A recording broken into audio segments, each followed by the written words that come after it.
let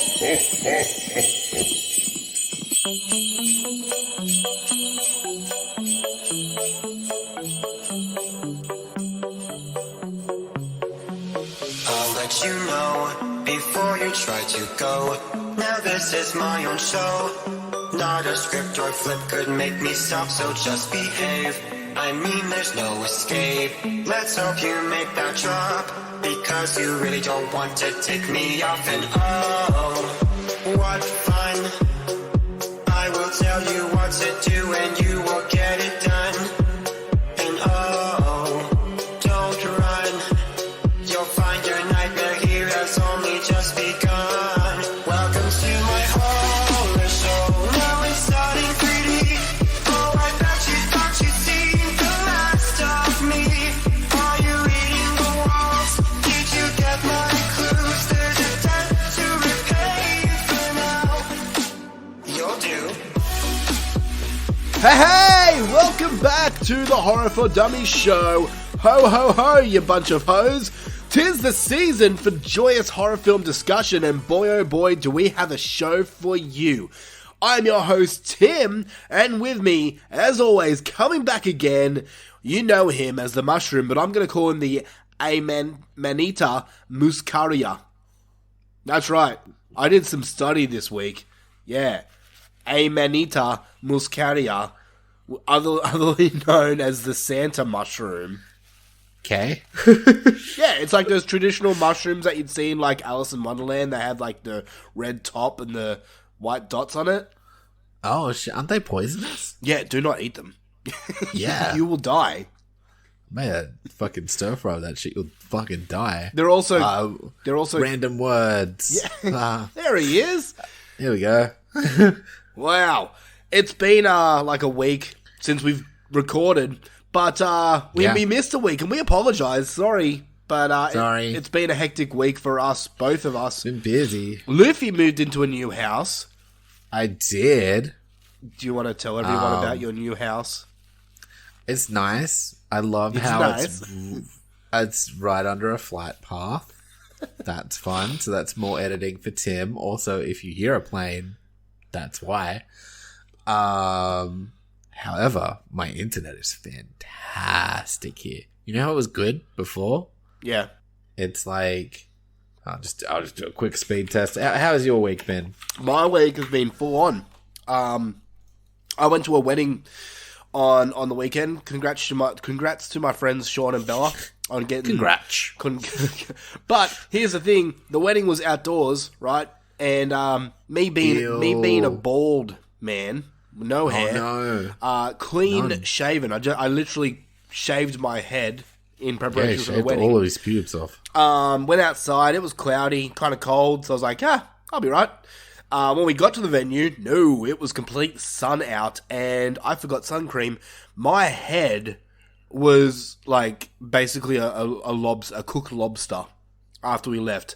And now, it's been a few days now, my head's fucking like cracking, and basically if I shake my head, it looks like I just have a pound of fucking sand coming off.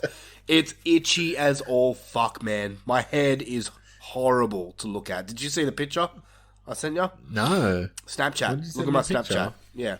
Okay, I'll have a look at it. It's it's really bad. But beyond that, went and saw Ailstorm on the weekend, on Thursday. Nice. That was fucking amazing. If you have not heard of Ailstorm, they're a heavy metal band that sing about pirates, and they're fucking great live. That was a fun night. So it's been... You're looking at the picture, aren't you? Yeah, dang, dude. Yeah. That shit happened to me when I went to Tasmania for 4 seconds. That shit happens to you when you leave your house after 4 seconds. Ozone. Nah, man, I'm good. I'm fucking brown up. That's all that Arabian Nights in me, man. You know what I mean? I get ya. Yeah, I just go brown. That's why I was like I flaked and peeled for the first time in my life ever when I went to Tasmania, and I was like, ew, why did white people even go outside? Disgusting. This is what happens to you all the time, where you get these giant skin McFlakes. Gross. What's wrong with you? Get some melanin. It is gross. I'm like moisturizing my head. Melatonin? Yeah, yucky. Yeah. Yeah, so I'm getting like 600 something down. This is while we're on a call too. This is your internet for anyone that's confused as to what. Yeah. 600 down. Yeah. Means shit to me. I'm not an internet person. Okay. It's probably at the moment while I'm using the internet about 12 times faster than yours. Well, there you go. Look at you, Mr. High and Mighty. I've got better internet than you. Look at me. I'm America and you're Australia. Yeah, pretty much. Except I think America's still even better. But anyway. Fucking America and their fucking really high internet speed. And here we are in Australia that suffer. I know. All we get is healthcare. Give me internet. Yeah, right. Here's a new movie for Australia. It's called Jurassic Park. It's about dinosaurs. It's new for you in 2022. Welcome. It's the first one. Yeah, exactly. Yeah. Anyway, they do that bit with the computer and shit when you're like, oh wow, fancy. Is that the future? 2 megabytes of RAM. Anyway, welcome to Horror for Dummies. This is episode 225. And we are now in the month of Christmas. Huzzah, I love Christmas. How fucking happy and stoked are you? Oh, so stoked. I'm glad that just it takes so much longer to get anything delivered. I'm glad everything's just busier. I'm glad people get annoyed when I hate Christmas. And, it's just the best month. Christmas is great. It really is. And I'm glad you agree with it. I love Christmas. Unlike you. There's a reason National fucking AIDS Day was, or World AIDS Day is December 1st.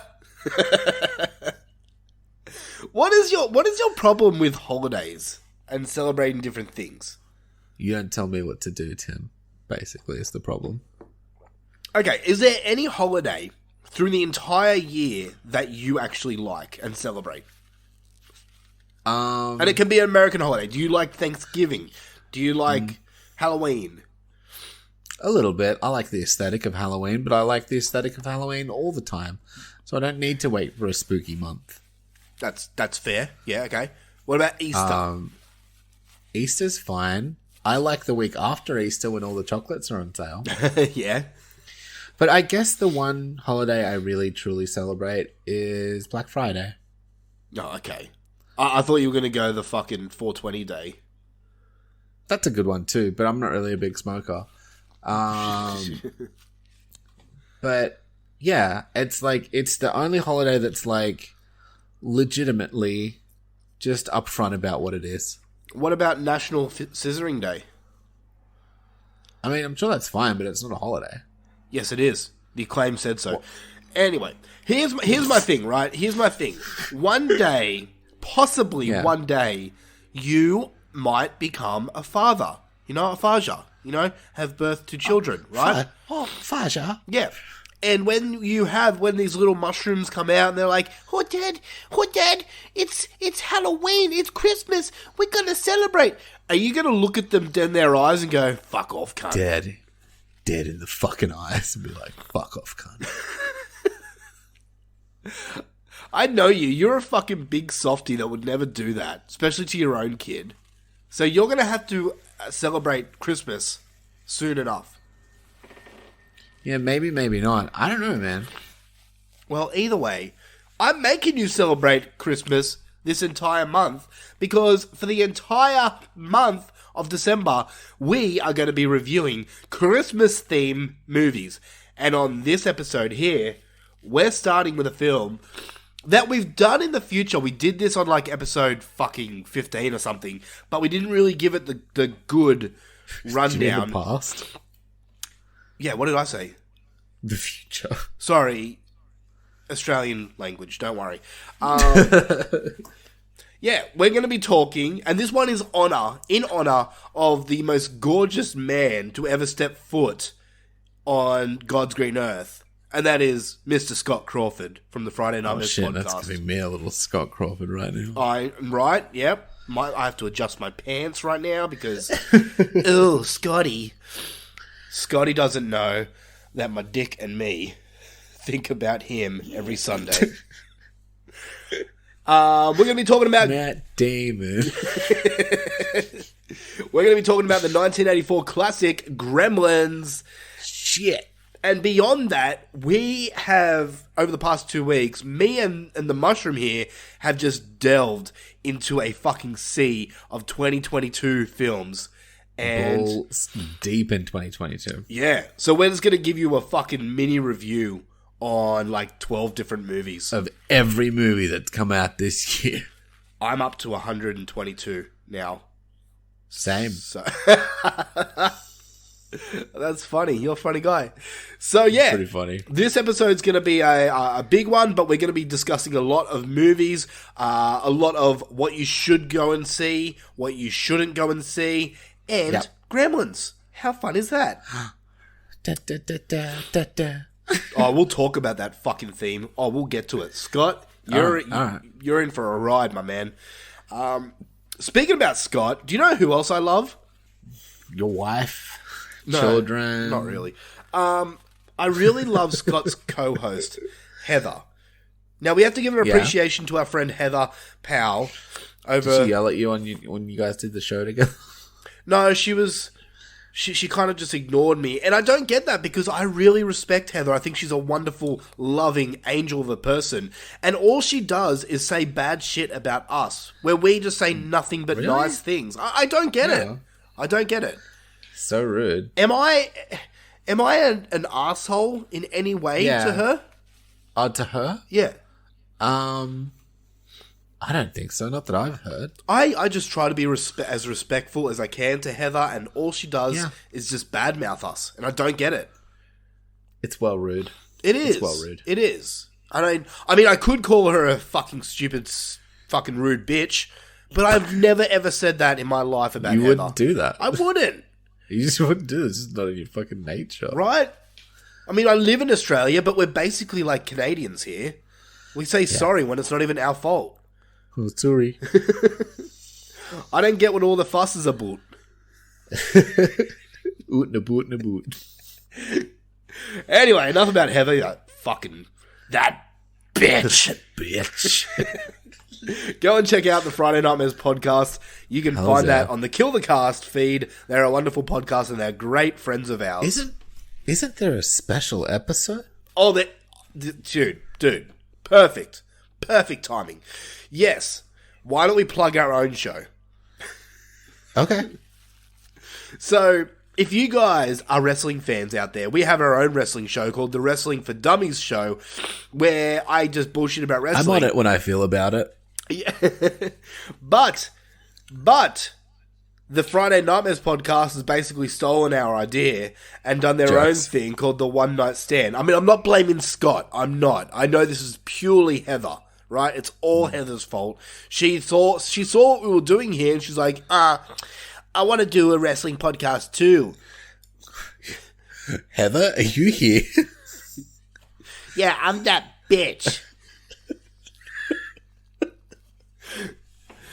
And I don't know, she's talking about fucking putting her milk in a bag and all this stuff, and yeah. It's just easier. It's not easier. It's getting a fucking... You literally get the bag and you put it in a fucking jug. Maybe just put it in a fucking bottle. No, but it's better. I don't know. It's better for the environment, okay? It's not. You're wasting plastic. No, I know what I'm talking about. No. You guys get the hell out of here. Anyway, I was a guest on the Friday Nightmares podcast, One Night Stand, where me and Scott and Heather and another really, really cool guy that has weird opinions about things named Rob Humphrey. No, not me. No, Rob, who only likes like 3 things in this world, and that's CM Punk, Hall & Oates, and fucking Crocs. No, not the animal Crocs, the gay-ass footwear that no one likes. Wearing Crocs? Yeah. Dang. Yeah. Have you ever seen anyone wear Crocs out in public? Not here. I don't think it's not a thing here. I don't think it's a thing anywhere. Except in Rob's little world. Maybe just in Rob's world. Maybe just Rob. Yeah.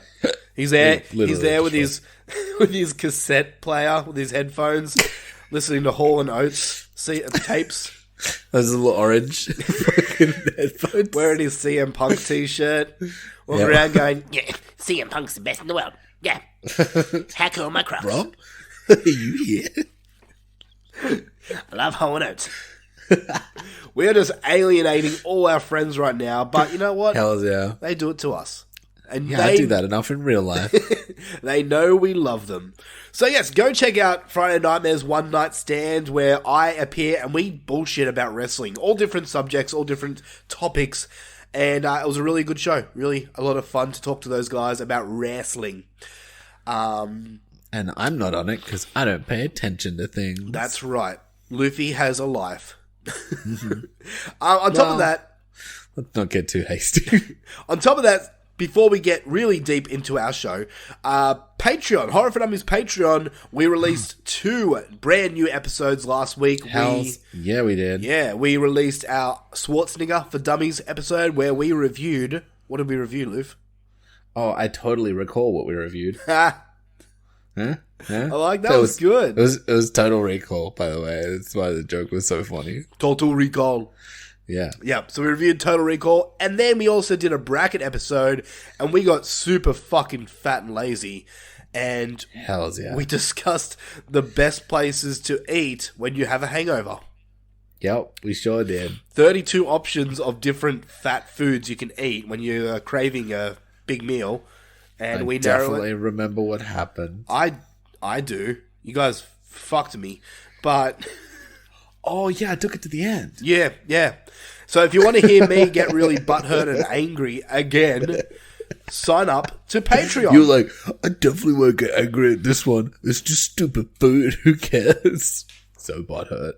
You guys chose stupid options just to annoy me. Anyway, that's enough teasing. They can pay for the real thing. True that. Alright, I think it's about time we get this shit show started, and we are going to talk about so many movies, but before we do that, we have to ask a question of the week. Question of the week. Question of the week for last fortnight. Last of the week. Yeah, the last time we were here. So the question was, what's the best part or cameo of a musician in a horror film? So, to everyone that answered, thank you. We'll start with Sexy Kate Pollock, who says, recently watched Trick or Treat and enjoyed both Gene Simmons and Ozzy Osbourne in that. I mean, are we talking cameo, or just musicians that are in horror? How strict we being? Because I also adore Grace Jones in Vamp, but I'd class her as a main cast member. So that's when I changed my part to, instead of cameo, having like a part or just a cameo. anybody. Yeah. So Kate said, okay, well, this opens up my minefield. Grace Jones in Vamp, Debbie Harry in Videodrome, LL Cool J in Deep Blue Sea. Don't at me. Oh, shit. No, that was good. Paris Hilton in Repo Man, the genetic opera. I just got a real kick out of her performance. And The Offspring in Idle Hands. Oh, yeah, there were Idle Hands. Yep. Dexter get his scalp. He gets scalped. Yeah. Speaking about that bitch, we've got Heather Powell saying Meatloaf in the Rocky Horror Picture Show. There we go. Darren Wilson says either Debbie Harry in Videodrome, Lee Ving as Mr. Brody in Clue is probably too much of a role, and the horror police would issue a citation for it being more comedic, even with all the murders and playing with dead bodies. Also, I've never seen Clue. Neither have I. Also, how about Cherry Curry as the mouthless sister in Twilight Zone the movie? Sure, why not? There we go. Scott Crawford says Henry Rollins in Wrong Turn 2. Yeah, dude. It's the only good thing about Wrong Turn 2. Aw, Wrong Turn 2's okay. It's better than Wrong Turn. Fuck off it is. Wrong Turn 1 is amazing. Wrong Turn 2 is just... I'm not a fan. What am I thinking of? Oh, I was thinking of the Hillbillies one. What was that one? The shit one. The which one? The one that came out last year and was shit and didn't even have mutants in it. Yeah, that's The Wrong Turn. That was Wrong Turn? Uh-huh. Oh, okay. Cool. Yeah.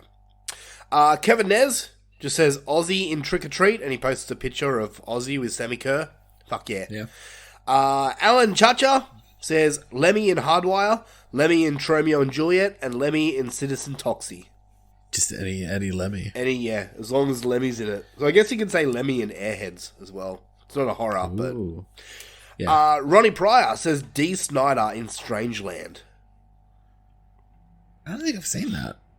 I have once, and it's been a long time. It's been a few years. It wasn't bad. I enjoyed it. Next one we've got is Zim Vader, who just fucking throws one out of one that I completely forgot about. Danny Filth in Cradle of Fear. Yeah. It's really a part. He made the fucking movie, didn't he? I mean, so did Dee Snider with Strangeland. Oh, okay. So, Lance Langford says, I have to pick... What about fucking Fred Durst playing his own music? Yeah, but he doesn't really make a part. Yeah, okay, all right. I mean, in audio he does, I guess. Yeah. Lance Langford says, I have to pick Dee Snider in Strangeland. After all, the entire movie was his creation. Been wanting a sequel since I've seen it. Robert Englund was great too as a complete ass. Nice. Yeah. Mike Moyer says Alice Cooper in Prince of Darkness. Ooh. Yeah. And last but not least, we have Rob Humphrey, who says... Say one. He says, neither Hall nor Oates have done one, so there are no good ones. And Heather comments on that going, does CM Punk crying count as music? All right, thank you to everyone who answered the question. We've got this question, and we're going to start, being as it's Christmas time, and Woo. I'm sure that everyone's asked the same question, what's the best Christmas horror film ever? I'm going to twist that question around a bit and ask, what's the worst Christmas film you've ever seen? Oh. And this can be any genre. Go for it. Oh, shit. I don't know. I can't think of one that comes to mind. I know Santa Jaws? Was that a movie we watched? Yeah, but that was fun. Was fun. Oh, I don't know. Oh, I mean, you've got like any Hallmark Christmas movie, really. I mean, you've got like the Home Alone sequels. Like Home Alone 1 and 2 were good, but anything with Macaulay Culkin is fucking shit. Without Macaulay Culkin. Without Macaulay, yeah. Like Home Alone 3. Yeah. Yeah, there's like heaps of fucking romantic comedy ones that I haven't seen, so I can't really... They're just like, it's Christmas and I fell in love. I'm going to say Fred Claus with Vince Vaughn, just because I don't like Vince Vaughn. Fair enough. Tyler Perry's A Medea Christmas. Yep. What? I haven't seen any Medea stuff. I'm looking at a list right now, and they have Jingle All the Way as one of the worst Christmas movies ever. Strongly disagree, and we'll get to that on our Patreon. Oh, yes, we will. We've got to do that this month. Yes, we do. We're going to get that Turbo Man. Yeah. I don't know. This might be interesting. So, Santa with Muscles with Hulk Hogan. Okay. I genuinely like most Christmas movies. I genuinely don't. Oh, Gremlins. For worst Christmas movie ever. For worst movie? Yeah, No, definitely for worst. I'm completely joking. Do you know what? I just thought of it right now. What? Right now. If you guys want to fucking say it's a Christmas movie, then fuck you all. Die Hard. Die Hard. Is the worst Christmas movie ever. Do you know why? Why? Because it has fucking zero Christmas in it. It happens at Christmas. Oh, wow. Okay. So, And he says Merry Christmas to him. So there's a tiny speckle. And the whole reason his wife is catching the plane is because of Christmas. So it's a tiny speckle of Christmas. Doesn't make it a Christmas movie. In my opinion. That's just my opinion. I think it is. It's an action movie. I think it is. Is it a good action movie? Yeah. Is it a good movie all around? Yeah. Is it a good Christmas movie? No. It's a fucking great movie all around. No. It's a great movie. Jaws the Revenge. Is that a Christmas movie? and I've often said yes, it is. If you want to say Die Hard is a Christmas movie, then so is Jaws: The Revenge. You know what I think weirdly has become a Christmas movie for some people? What? Not me, because I'm not really one of those dudes. What? But generally around this time of year, I know a lot of people will do their like Lord of the Rings rewatches. What? Why? Yeah, I don't know. Just seems to be something people do over the holidays. That's weird. Okay. I don't understand that. Why would anyone watch Lord of the Rings again? Don't know. Like Don't know. People love it. Actually, I just got it on 4K. Why? I want to watch it. I haven't seen it since I watched them at the movies. I haven't seen the extended editions. I'm sorry. I've seen them all, and I couldn't wait for it to end. Did you watch the extended? Fuck no. Hell no, I don't want to watch the extended. I was so... Dude, I watched one, I think it was like Return of the King. I got dragged to the cinema to see it. And did you just watch the third one? You have to watch all of them. No, man. I did watch all of them, but this is one I saw at the cinemas. Right? Okay. And it just kept fading to black, so I went to get out of my seat, and it would come back, and it did it like 3 times. And by the end, I was like, I just want to go home. I remember that because I needed to pee so bad. And I was like, good, the hobbits are finally back to fucking the Shire or whatever. And I'm like, no. I'm like, why is there another one? Fucking horrible. Oh, man. People are probably yelling at me, right? Lord of the Rings is the best franchise ever. It's better than Willow. Anyway. Better than what? Willow. You can fuck right off and die. They do more things in Willow than they do in Lord of the Rings. Well, dude, I laughed so hard when you took the day off. We'll get to that in a second. I think it's time we fucking really get into the Christmas spirit right now and talking about our first Christmas movie. All right, let's get aggressive. Let's do it. Feature presentation.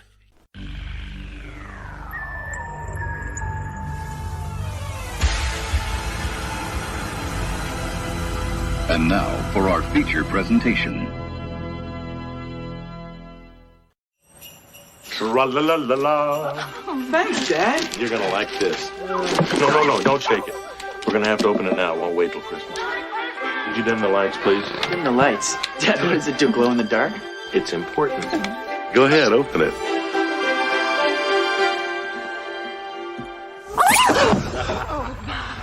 What is it? Mogwai. I don't know, some Chinese word. I just call him Gizmo. Dad, it's really neat. Can I pick him up, Dad? Sure, go ahead. Just be careful. Oh, isn't he cute? I hope he's housebroken. I'll bet every kid in America would like to have one of these. They might even replace the dog as the family pet. There's 3 rules you've got to follow. Keep him out of the light. No. Don't get him wet. But the most important rule, the rule you can never forget, no matter how much he cries, no matter how much he begs, never feed him after midnight. Mom, what's going on here? There's a problem with the Mogwai. He's going through changes. Lots of changes. Did you feed him after midnight?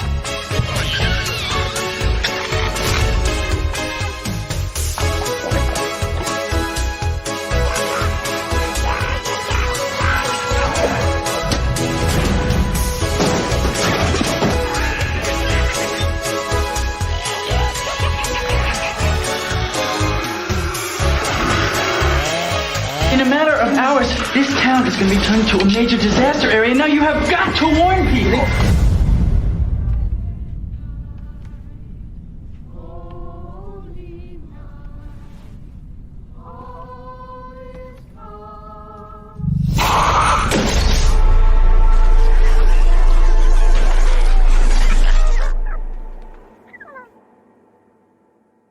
Welcome back to Christmas Land in Horror for Dummies universe. We are talking about our first Christmas feature, and we're going back to the land of 1984. You know, when people had funny hair and they looked really hot, but that was the guys? Mm-hmm. Yeah. We're talking about Gremlins from 1984. This one comes in on IMDb as a comedy fantasy horror film, and we'll elaborate that in a second. Fantasy? Yeah, I mean, yeah, for sure. Oh man, Phoebe Cates did not age well. Oh, really? Yeah. Wait, are you looking at an IMDb picture or? Just like Google Gremlins and a picture of her came up, and I'm like, who is that? I'm like, oh, that's Phoebe Cates. Oh no. Okay. And Zach Galligan has like straight hair now. That's not right. Oh yeah, they didn't age well either. And like we all know, Corey Feldman didn't age well, but yeah, but he's making really, really good music. Yeah, I guess he's got that whole thing going for him. Oh, I love Corey Feldman, I really do, but yeah, sometimes he makes it hard for us to like him. Anyway, Yep. Gremlins comes in at a 7.3 out of 10 on IMDb, and it stars Zach Galligan as Billy, Phoebe Cates as Kate, Hoyt Axon as Randall Peltzer, who, yeah, he died in 1999. I expected him to be dead. That's sad because he was actually one of my favourite parts of this movie. I love his voice. Yeah, it's somewhat soothing, isn't it? Yeah. He's a singer-songwriter? Is he? Yeah, apparently. Well, there you I didn't go. know this. Corey Feldman as Pete. Dick Miller, may he rest in peace as well, as Mr. Footerman. I love him as well. Polly Holiday as the fucking, like, Heather's fucking best friend. That bitch. The spirit animal. Fucking hated Mrs. Deagle in this. Oh, she's shitty. And Judge Reinhold as Gerald Hopkins. He plays a real penis. He does. And what else do I know him from? Axel Foley thingy. I don't know. I know him from something. I just can't. Beverly Hills Cop. Never seen them. I don't know. Whatever. This is directed by Joe Dante, who also did things such as The Howling from 1981, Small Soldiers, remember that one? Tales of Halloween. Yeah, he did some things. He did some cool stuff.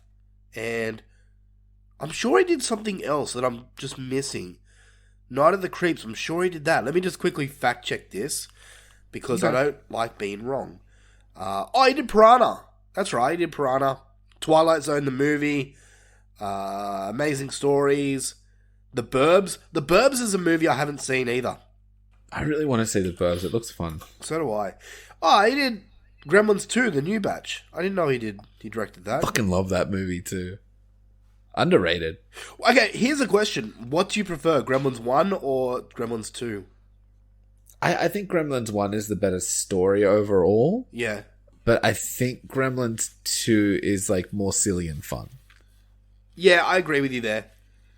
Okay, you have a choice to put one movie in. I think Gremlins. Oh man, that's fucking tough.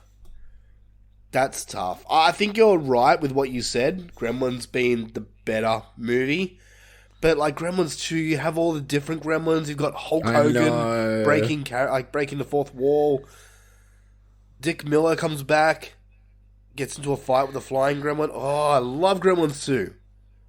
I don't know. It's so good.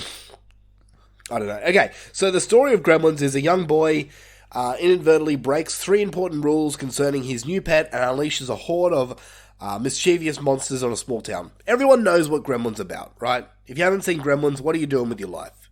Yeah, right, Twisted Sister? Sort your shit out. So, here we are. Let's discuss this movie in its full. When was the last time you saw this? Last night. No, before that. Okay, I'm assuming this wasn't the first time you've seen Gremlins. Yeah. Fuck off, it was. Nah, it wasn't. Oh. I watched it a couple years back. Yeah. When I was doing like youth work and stuff. And hold up, did you never see this as a kid? Yeah. Oh, okay. Sorry. When you said youth work, I'm like, you're just saying recently. Yeah, when I was doing youth work and stuff, I was like, it came on the TV and I watched it there. Okay. And that was the last time I'd seen it. But before that, I don't know, I kind of whacked it on every couple of years, you know? It's just a fucking mad movie. Yeah, okay. I had it on like DVD, I had it on VHS. Like, I used to grab it from the video shop all the time and watch Gremlins. Yeah. Especially at Christmas. This is so much more a Christmas movie than what I remembered. So It's super Christmassy. yeah, so just quickly, for me, Gremlins Also, like, Phoebe Cates' mad fucking story. Like, yeah. Okay, this kind of goes that's with... metal, dude. So Gremlins for me is a film that I've always enjoyed, but for some reason, it's never been, like, on top of my list, you know? I've never known why. It's never been, like, out of the 80s. If I was going to do, like, a top 10 of 80s movies, I don't know if Gremlins would have been on the top 10 list. Really? Okay. That was, like, before watching it again last night. Watching it this time, I was absolutely glued to the screen. I had such a good time. I actually can't remember the last time I watched Gremlins. It's been a long time. Really? Yeah. Okay. Yeah, I watch it. I try and watch it every couple of years or so. Yeah, nice. I think I'm going to start doing that too. Just whack on that Christmas for your kids, dude. Yeah. I forgot how much of a Christmas movie it is. I kind of thought it was just a story that was set on Christmas and that was really it. But there's so much more Christmassy stuff. It's not like an incidental Christmas movie like fucking Die Hard. It's like a proper Christmas movie. Yeah. Yeah. But, man, like, from everything, revisiting this film, like, I loved, like, the small town setting to the Christmas season that was represented in this film, to the Gremlins themselves, you know? Yeah. Quite honestly, this film has everything a good film from the 80s needs. Easy to follow story, good characters who you love and some you hate, cool looking creatures. Definitely. And probably the best part about this movie, in my opinion, is the fucking theme song. That theme song, it's so fucking catchy, man. It's probably one of my favorite movie themes of all time. It's so good. I mean, like, if I was going to count 5 on top of my hand, it'd probably make my 5. Like, Jaws is on there, obviously. Halloween, I feel, gets played too much. But the Gremlins theme is so catchy. It's so catchy, man. It's such a good thing. I'm not going to lie, dude. This film does have holes in it. It does. Like, for example... Yeah. And it's usually, like, the Mogwai's rules, you know? Like, don't feed it after midnight. Well, it's midnight somewhere in the world. How is that going to work? Like, the other rule is don't get it wet. Yet, Stripe runs out into the snow. And then in the bar scene, they're, like, throwing beer on each other. Yeah. Like, what counts as wet? What counts as, like... Yeah. And, you know. and, like, the other part that really made me laugh in this movie is, like, every time someone's introduced to Gizmo, they're always like, oh, that's really cool.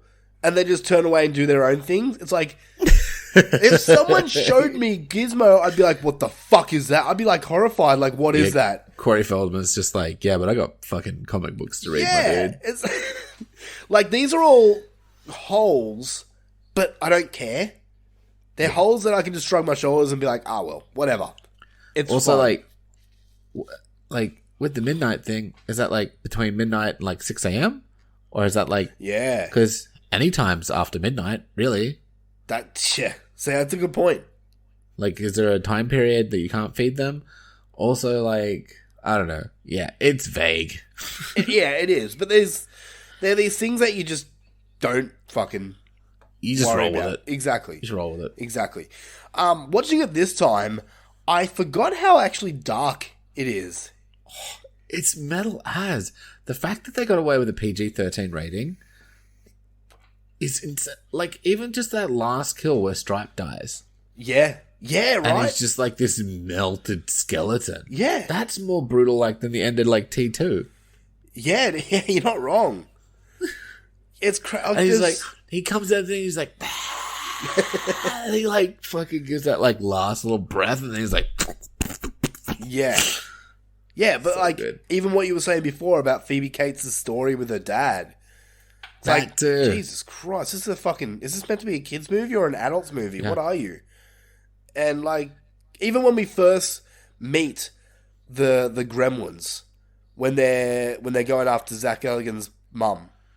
Yeah. Like this, when she's in the attic and she sees like the fucking cocoons that are broken out, and then she hears like they play the song. Do you hear what I hear? It's like, Yeah. that's so creepy. That's fucking creepy as shit, dude. And then she's like, you fucking get Yeah. stabbing him. Yeah, and then man. she whacks one in the fucking microwave. It's, oh man. I was like blown away by like, I said She's to my not here to wife. fuck around. Right? I said to my wife while watching this, I'm like, this is so much more a horror film than I remembered. Like, because I've seen Gremlins 2 so many more times than Gremlins 1. And that's weird. I know. Okay. That's definitely more comedy, where this one's, yeah. No, this is more of a serious, like, it has funny bits in it. Like, there's, like, the whole bar scene is just like, and what if we did this? And what if they did this? And what if they did this? Sort of a thing. Which is what the entirety of Gremlins 2 becomes. Yeah, pretty much, yeah. So you have the little bits like that. And there's just so many sight gags. Yeah. So many. There is, like, as I was saying before, like, the dad in this is one of my favorite characters. For one, he just seems like a really cool dad. Like, someone that you could, like, trust with your greatest like, fucking secrets and stuff. I love how just, like, he doesn't seem to give up, even though every invention is fucking terrible. Yo, and he's, like, he never gets upset or mad. No. He's just like, I'll go fix that later. I want to read me bedtime stories and sing me songs on his banjo or something. Now let's just say, you're a bear in the woods. Every time he tells a story, it's, now let's just say, it starts off like that, and fucking, it just made me laugh. I don't know, what, the dad was one of my favorite characters in this whole movie, for some weird reason. Rad. And he's like a Look, you're secondary... late for your meeting. yeah. He's like a secondary character, if that. Yeah. Oh, who was I going to bring up? And then he just fucks off for most of the movie. Pretty much, yeah. Yeah. And it's like, he was in there, he wasn't looking for anything, and then, like, he's just, like, trying to sell him the fucking, basically, like, what was it? Like, the shaving pocket knife thing? Yeah, the Whatever. bathroom buddy. That's it. Yeah. Yeah, it's mad. Yeah. Anyway. I have to bring up, and I'm just stalling right now because I want to make sure I've got the fucking, oh god, I'm sure it's Howie Mandel that does the voice for Gizmo. He does, yes. It is, definitely.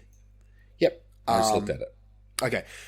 I forgot, like, how cute Gizmo is, and it's not just by the looks, it's, because I always thought that Gizmo would just say, like, Mogwai, and that was it. But there's so many... He's not a fucking Pokemon. Yeah. But there was shit that Gizmo was saying, and I'm like, oh, it's too... Like, right at the end, when he's, like, getting taken away by the Chinese guy. But no, it's the part that he says afterwards, if you listen closely, and he walks past the dog, bye, woof, woof. I'm like, oh, I want one! Yeah. Watching Gremlins, if you are not a parent, that's what parenting is like. The scene, no, like, yeah. Like, the Gremlins as a whole, you had those cute side where they'd be like, bye, woof, woof. But then you'd have the other side where the Gremlins are throwing plates at you. Yeah. That's parenting. Yeah. Just destroying your whole fucking life. I think this movie is like a metaphor for parenting. This movie's Eraserhead. Just in a lighter tone. Yeah. Just with less cum demons and shit. Yuck. Mrs. Deagle. We have to talk about this character because have you ever hated a character more? Yeah, it was very like Wicked Witch vibes, but she's like, I'll get you and your little dog too. Holy shit, I didn't even think of that. Yeah, you're right. Every time she's on the screen, right? They're like people on the streets in this town would come up to her and she'd just say some bitchy thing. This is what I envision Heather being like in her town, where people just come up, oh Heather, I've got a problem. Heather's like, well, it's not my problem. You and your pet. I don't care. She kicks him in the pussy. But, like, why isn't... She's like, go back to being poor, you shit. But, like, when she goes to the bank and just pushes in front of everyone, why doesn't anyone speak up and be like, oh, bitch, fuck off? I don't know. Because she's rich? I think it's literally just all so they can shoot her out the fucking window. But I'm assuming she died. Yeah, I think so, right? Is that the gist that we're getting? She died from that? Yeah, I think so. I think it's also you want to see her die. Yeah. Yeah, and I think like there was. I remember that scene there. I think there was more people that died in this movie, but it's never really said. Yeah, like it's implied death, kind of a thing. Yeah, exactly. Yeah, dude, this movie was a blast. Like, yeah, I will. It's fantastic. I will say one thing, and we've said this before on Horror for Dummies, and we kind of got a little backlash from it, but I'm gonna say it again because it's kind of weird to me, but. Carolers who go up to your doorstep and sing is awkward as shit to me. Yeah, fuck that. Well, like we don't have that here. We don't have carolers. It's stupid.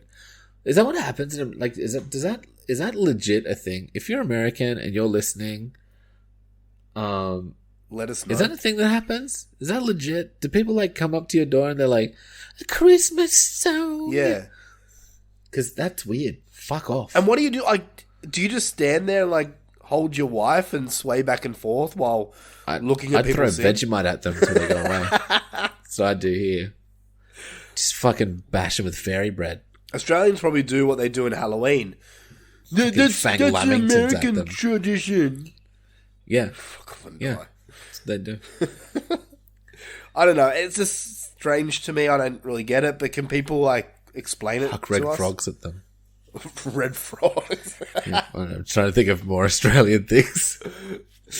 Anyway, do you have anything more to say about Gremlins? It's fantastic. Like, what more can you say that hasn't already been said about Gremlins? Yeah. Do you have a favorite Gremlin? I mean Gizmo. But like, if you're talking of the Gremlins, in this one, no. I mean Stripe. It'd have to be Stripe. But like, if we're talking like the second movie, yeah, all right. The second movie is better for favorite Gremlins. But I don't know. I kind of like the little jazz dude that was chilling out at the bar. Yeah, there's also he's fun. The fucking flasher. Also, yeah, he's fun too. Also, so weird. They would never do this these days. But like, Snow White in a Warner Brothers movie. Oh yeah, yeah. Shit, I didn't even think of that. It's not Disney, dude. It's a Warner Brothers like spash. Yeah, huh? Like, and the fact that A, they picked Snow White, and B, they like got to use Snow White. Maybe it's trippy to me. Yeah, maybe it was a favor or something. Yeah, I guess so. Because there's like the poster in there and everything. It's like fully like blowing up Snow White's spot. It's mad. Yeah. Yeah, good point. I never thought of that. Just feels weird. If we're going to talk about favourite Gremlins, then let's just quickly run down it. I think for me, one of my favourites from the whole franchise is the Spider Gremlin from Part 2. Ooh. Yeah. But I like the wings one. Yeah, I was going to say the wing ones, but another one I really like, which is weird for me to like this one, but I found the lady one. I'll get to the lady one in a second. No, the smart professor one that talks. Oh, okay. Yeah. Yeah. The lady one, the female gremlin. Yeah. Is it weird to, like, say that she's kind of attractive? Would you? Well, you have that guy in Part 2 who's like, she keeps kissing him, and by the end he's just like, whatever. He's like, I guess I'm fucking a gremlin. I mean, I've seen a dude on the internet fuck a snake. So. Yeah. Yeah. I mean, it's a beautiful place. Any hole's a goal. But here's the thing. That's it. If you fuck the female gremlin, does she get wet? Is that why there's only one? Maybe. If she gets too moist, does she get, like, a new one? She's a squirter. Yeah. Shit. Dude, if they had, like, a mad fucking scissory orgy, it'd just be endless gremlins. Yeah. And that's how they take over the world. Shit. To people listening out there, don't fuck a gremlin if you want the world to end. Don't Google gremlins squirting, scissoring. Hang on, this sounds familiar. We've done this before, haven't we? Have we done this before? I'm sure there's a gremlin porn fucking animation out there. Okay, let's do a Google. You're searching it up now, aren't you? I am too. Yeah, always. It's in my favorites. What, searching up weird? Yeah, there is. Yeah. There is gremlin porn out there. Scissoring. Holy shit, that gremlin's got a huge dick. Hells yeah, he does. Yeah, and the female gremlin is... Yeah, she's squirting. So... Oh, wow. There we go. Now we know. They're pink on the inside, just like us. There you go, Scott. There's your review. I'm sure Scott knows about this and has probably whacked off to it a few times. About gremlin pussy. Alright, well, what would you give Gremlins out of 10? I'm going to give the Gremlins a 9 out of 10. Wow, interesting. I'll give it a 9.5. I fucking love it. It's great. Okay. I was really tossing up with my score. Because I didn't feel like it was a 10, but I'm like, well, how can I lower it down? And I fucking thought about this for a while, right? I can't. Yeah. I'm giving this one a 10, dude. Nice, dude. I had a really good time rewatching this movie. I mean, it's not like one of my favorites of all time. It's not like a Jaws for me or anything like that, but it's still such a good, fun, well put together movie. Yeah, fair enough, man. So, I feel you. Scott Crawford. It's not losing a point for anything. It literally just doesn't have that extra bit that I feel like I can give it a 10. Yeah, that's fair. That's fair. Scott Crawford, I hope we did this justice for you. I know it's Scott's favourite movie of all time, so... Yeah, I mean, we talked about gremlins scissoring and squirting, so, like, you should love it. Yeah. Go on Google and type in gremlin porn if you want, Scott. Yeah. You're welcome. Alright, guys. We're going to take a quick break, and we'll be back. We've got so many fucking movies to discuss, so... So many movies. We'll be back after this short break. You're listening to the Horror for Dummies podcast, the dumbest horror podcast out there. Become one of the elite by joining our Patreon page. Or dress like a superstar with the official Horror for Dummies shirts available at redbubble.com. Thanks for listening. Now it's time for our Raw review. Alright, we are back and we are just going to nail a lot of movies. We're coming into the end of 2022 right now, which means the best episode of the year for us. The best and worst of 2022. Hells yeah, so excited. I love this time of the year. So do I. It's when we get to like nail movies as quickly as we can. We get to see other people's lists and pick ones we haven't seen yet, and it's good times. So man. We're going to start with Luffy here. Luffy's got about 6 movies to talk about. I've got about 9. It's just going to be a full-on fucking film fest here. Did you want to go one for one until we finish? Yeah, we'll go one for one. Yeah. All right, well, let's start with you. You got more. Oh, okay. All right. I'll run through mine pretty quickly because it's been a while. Like, I watched this one on November 19th, which was like 2 weeks ago, so I'm shit. Okay. not overly remembering it, but I'll start off my first one with a movie called Hellhole, which is streaming on Netflix right now. Cool. It's basically about a guy running off to a monastery that's cut off from the world, and he turns into a monk, and obviously something weird is happening in this monastery, and because it's a horror movie, horror happens. Yeah, horror happened. Yeah, look, this one wasn't bad. I didn't hate it or anything like that. It is really slow, so you have to be invested into it. There's something that happens at the end that's pretty cool.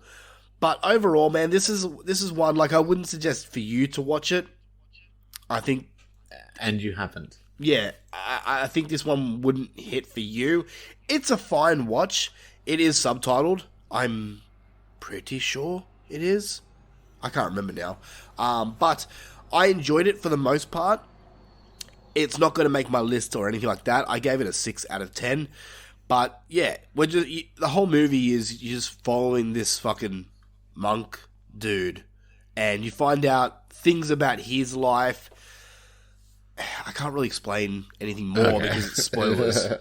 But yeah, overall, if you've got nothing else to watch, I mean, it's streaming on Netflix right now. Why not? But I don't think it's one that you need to go out and see. But that's Hellhole from 2022. Your turn. Cool. Alright, I will start off with the first one I watched. Who Invited Them? Oh yeah, nice. Adam and Margot's housewarming party goes well enough, except there's this one mysterious couple lingering after the other guests have left. Meh? Really? Yeah, I didn't love it. Wow, I kind of enjoyed this one. I just thought they were a bit bland, and it feels like it's a little bit played out, and there was a lot of like. Honestly, I picked it pretty early as well. Yeah, I can see that. I can. So it kind of lost a bit. I've recently watched better random people show up movies in their house for a fancy party. Can you give any away, or is it a spoiler? I can't remember what it was. Okay. Yeah, it's not a concept that's new or anything like that. It's been done before. Yeah, it was, I legit can't remember which one it was. It was this year, though. Okay. Alright. But, look, it was just a bit bland for me. Yeah, that's all. And then, like, the ending was weird. Fair enough, man. Fair enough. I don't know. If you remember the ending? It's been... yeah, me, like, I'm struggling to remember the ending as well. I'm just remembering that it ended dumb. No, I do remember the ending. I do remember. It leaves it very ambiguous, like... yeah, but stupidly ambiguous. I didn't hate... Like, look, this me. movie, I was invested the whole time. I was somewhat... Fair enough. Yeah, I don't know. It had me glued to the screen. Oh, really? Okay, yeah, I was bored. Oh, okay. Wow, Yeah. really? So I give this one a 5 out of 10. Wow, okay. So, Yeah. Who Invited It's Them? okay. You can give it a skip from me. I say give it a go. Okay. So that's Who Invited Them, which is streaming on Shudder right now. Yes. Yeah. Next one I've got is a movie called House of Darkness. And this one stars Justin Long and Kate... Love Justin. And Kate Bosworth. Okay. Basically, the story of this is these people, Justin Long and Kate Bosworth, they look like they've been out to a date together. Okay. Very nice, very loving. Justin Long plays basically the same character he is in every single movie. Like Barbarian, but he's trying to be nice. But yeah, he gives... It's like less of a douche that he plays in Barbarian. Kind of, yeah. But then, yeah, being Justin Long, he kind of always plays the same character in a little similar way. So they're coming back from a date, and Justin Long's driving this girl home, and she invites him into the house. And the whole movie was them kind of just like talking, and then horror happens, like the last final act. And that sounds a little boring, but... It does. It's not. I was actually pretty, once again, glued to the screen with this. Okay. Me and my wife were watching it. We both picked what the movie was about. We knew where it was going. But it wasn't like, when it happened, it wasn't like, that was a letdown. It was kind of like, that's cool. But it's for me, it's a very one-time watch thing. I'll never watch this again because I don't see any rewatchability in the movie at all. And it sounds boring, but let me just read the plot summary on Letterboxd. It might make it sound more interesting. Driving home to her secluded estate after meeting at a local bar, a player out to score thinks his beautiful, mysterious date will be another casual hookup. While getting acquainted, their flirtation turns playful, sexy, and sinister. Hoping to get lucky, his luck may have just run out. So, okay. Yeah. I think it's worth a watch. I would be surprised if anyone was to say, hey, this is in my top 10. But, I mean, who knows? Someone might have loved this. I mean, I'm looking at some of my friends here. Scott gave this a 9. Shit. Seems like out of 10. So he seemed to love it. Everyone else was coming in around a 6. Rob gave it a 2. Rob gives everything a fucking 2. I'm coming in at about a 7 out of 10. I think if this one had more rewatchability for me, it could have gone higher. But overall, I think it's worth a watch. Where you can watch it right now, I don't think in Australia you can anywhere. I had to find this elsewhere. I think it was. Wow. I think it was at the cinemas somewhere, but I think that's long gone. What was it again, sir? House of Darkness. House of Darkness. No, I don't remember it, but yeah. I don't think it was cinemas here. Here. I'm just quickly looking. You can rent it on YouTube, Google Play, Amazon, Fetch, and Apple TV. But it is not streaming anywhere. But, I mean, give it a go. If you've got nothing else to watch, I think it's worth a one-time watch. So, that's it for me. Let's go with you. I watched another Shudder special, Glorious. Nice. Okay. So, after a breakup, Wes ends up at a remote rest stop. He finds himself locked inside the bathroom with a mysterious figure speaking from an adjacent stall. Soon Wes realizes he's involved in a situation more terrible than he could imagine. Dun dun. Dun dun dun. This was okay, man. This was alright. It had its good bits, it had its boring bits. Yep. It definitely had a budget. It is not a bad movie, but it's also not a great movie. I getcha. I do. Do you know what I mean? It was entertaining enough. Like, Wes is amusing enough. J.K. Simmons is fantastic, just in everything all the time. Yeah. He played this character pretty well. So yeah, I honestly, it was just a 6 out of 10 movie for me. It was fine. I reckon if you got nothing better to do, I'm in total agreement with you. I am. You could whack it on. Yeah. Yeah, for me, this was another one-time watch type of thing. Yeah. It wasn't bad, but I don't see any rewatchability in this. I once you know the story, it's like, whatever. Yeah. People are loving this one, though.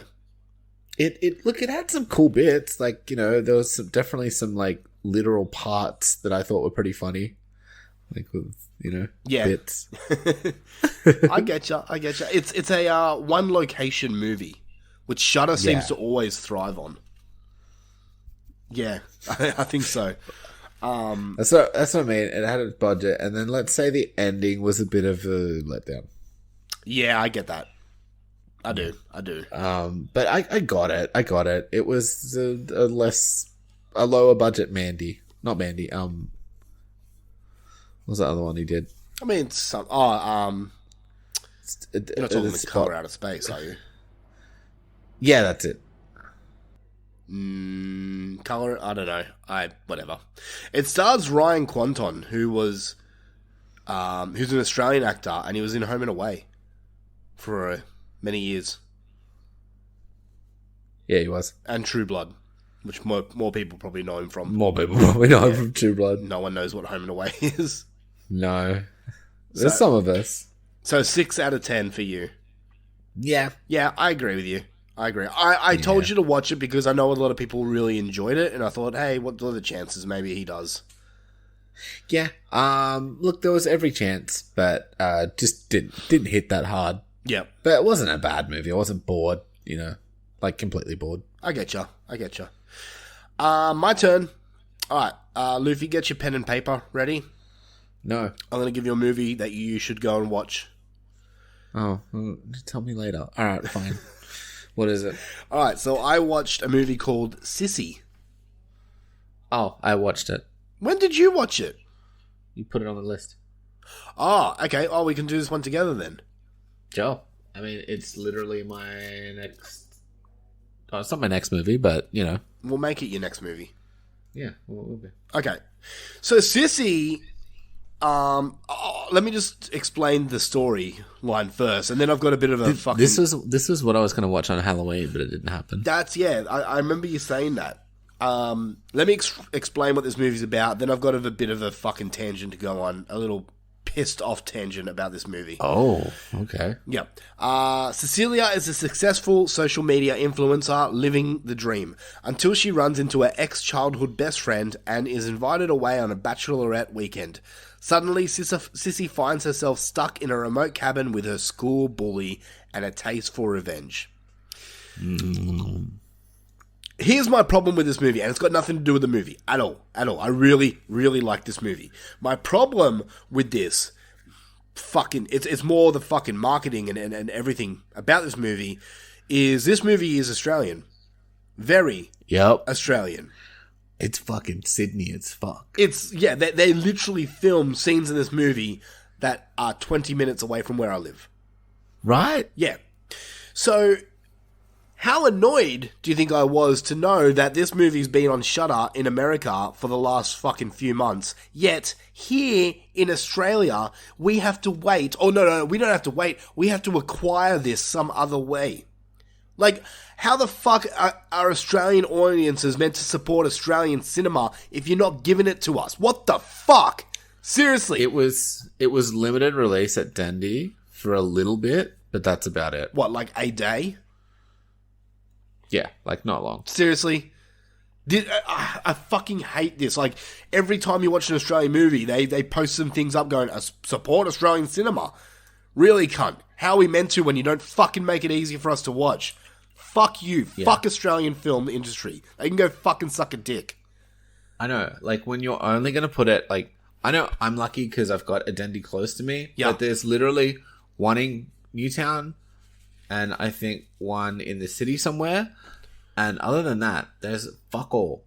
Yeah. Like, if you've got... I don't even think it's not even showing anymore.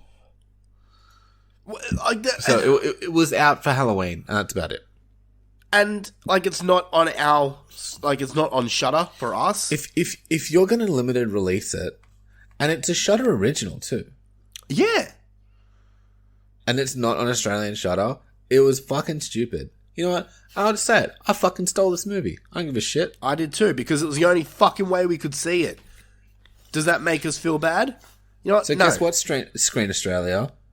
Maybe release your movies in, I don't know, fucking Australia? Right? Do you know, I reckon more people would have gone and seen this if people said, hey, this was shot in Australia. You'll see landmarks of Australia, places that you probably have travelled to. Also, go and support it. I just would have been like, hey, this is a fucking mad movie. I literally just told someone at work today that to go watch it, and then I didn't realise that it's not showing anymore.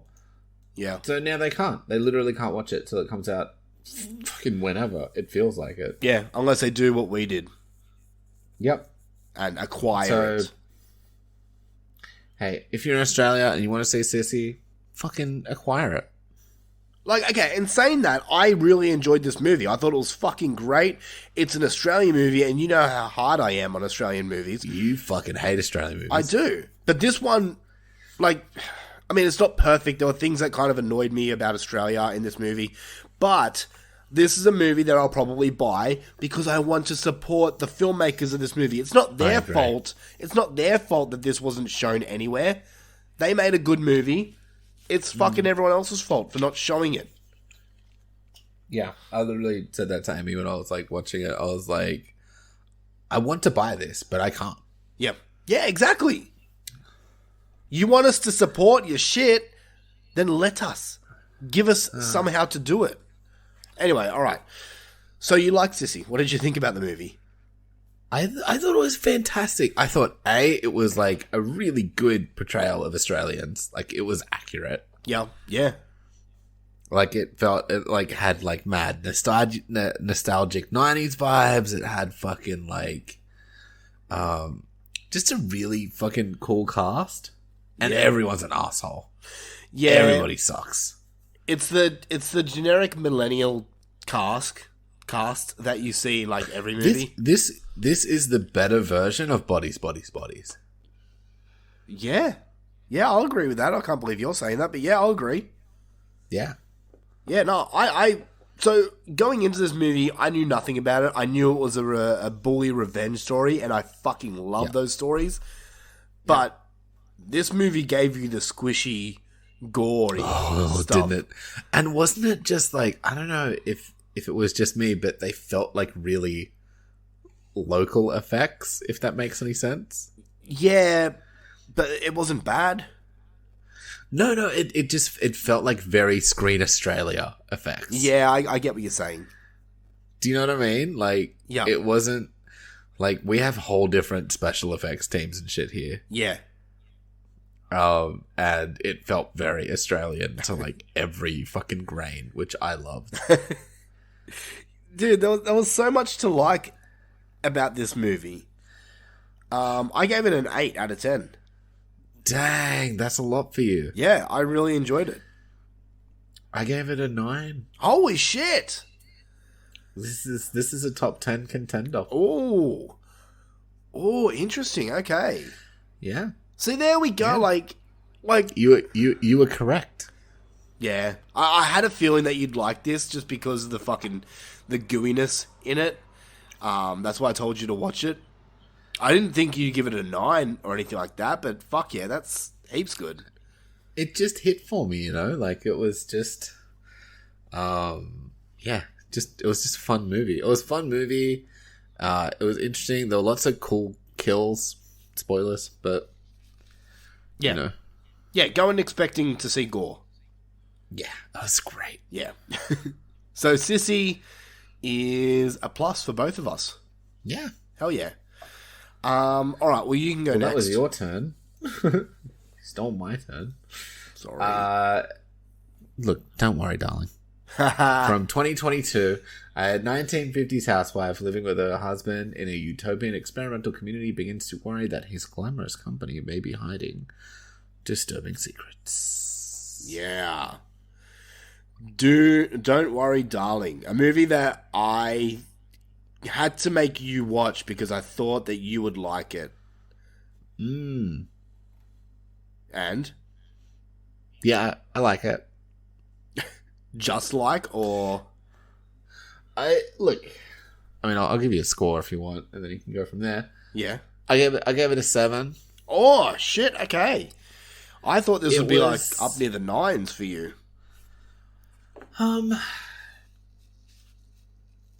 Like, it was everything that I do normally like, but it didn't have a whole lot of gore. It didn't have a whole lot... It was very good, and it was very well put together. It just kind of didn't have that secret sauce, and I felt like I wanted more... I wanted more of... Let's say the other side of the coin. If that makes sense to you.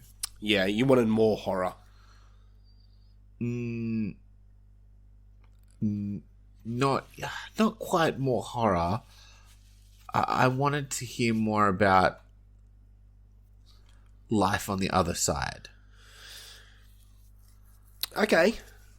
Do you get what I mean? I get what you mean. Spoilery. Tread carefully. Yeah. I wanted more of that. Yeah, okay. You know what I mean? I wanted it to go back and forth a bit more. Where it was very much on one side, which is fine, but I wanted more of that. What was your number one movie for last year? I honestly maybe wanted another like half an hour of a movie. Wow. After the credits. Interesting. Okay. All right. What was your number one movie of last year? I cannot remember what it was. Done by the guy that did Shaun of the Dead. Oh yeah, last thing in Soho. Last Night in Soho. Night. Yeah. I thought that this would be like a movie like that for you. Because that movie didn't really have any gore. I guess it just didn't grip me like that movie gripped me. Wow, okay. Damn it, I'm disappointed now. I thought this would be like a 10 for you, like a top 10 for you. No, it's very good and I very much enjoyed it. Like, it's definitely a 7.5. Like, it's a 7 plus. But, yeah. Just didn't have that, extra something, you know? Yeah, okay. Oh, interesting. Yeah, I like the concept. I really like the concept, but I wanted that explored more. I get you. I really like, oh fuck, now I'm drawing a blank. Her name, Florence Pugh. Florence Pugh. She looked fucking stunning in this movie. Like I've seen her in other movies. And she's always been like, yeah, she's cute. In this movie, she's like, holy fuck, she's drop dead gorgeous. Nah, I wish I was Harry gorgeous. Styles using my mouth as well. Yeah. He went to dinner. I think that this movie, for me, when it all happened, I was a little confused, and it took me a while to realize what this movie was about. And then after that, when I realized, I'm like, I don't know if I liked it or I loved it. So I'm going to rewatch it before the end of the year, because I want to love this movie. And it's not like your traditional horror movie. It isn't. No, it's definitely like an A24 special. Yeah, it's got like horror sprinkled throughout. I think it's horror enough to include on the list. Okay. But yeah, I'm going to give it another go, because I thought the acting was really good in this movie. It was really good. The fucking setting was great. Looked great. It's really the story that I need to... I wanted to know more. Yeah. Maybe do what I'm doing and rewatch it. Maybe that's what you need. Don't want to do that. I don't have time, man. I don't have time. Are you going to rewatch any of your movies from this year? I don't know if I have time between, like, just life and, like, watching the rest of the fucking movies I need to watch for the rest of the year. Yeah. Do you know what I mean? Like, there's definitely some ones that, like, I want to go back and watch all the ones that we watched trailers for. You remember all them? Nah, but I was going to ask you to look at it. But go listen to the episode. I don't want to listen to our stupid show. No, I might do. But yeah, I just want to. I haven't watched that many movies this year, so I really want to just like fill out my list a little bit more. Yeah, so okay. rewatches aren't really on my radar. Unless there's one I especially have to rewatch to get like a better opinion of. The Texas Chainsaw Massacre. I don't think so. I'm pretty happy with where most stuff is at the moment. How many movies have you watched from this year? I don't know. Well, while I talk about my next movie, then you can research that. Sure. Alright, my next movie I watched is a Shudder original. 53. 53 is not bad. Yeah, but I want more. I mean, you're not doing anything like me or anything like Scott and Heather, who are towering over me. But honestly, I'm kind of on point. 2020 was 60. 2021 was 54. And I'm already at 53, so... Yeah, hell yeah, okay. I'm kind of where I am, but I'd like to get maybe 70 or something, you know? I mean, it's possible. You still got a few weeks left. Yeah. I feel like there was a lot I missed this year. Alright, I'll go through my list and tell you what you need to see.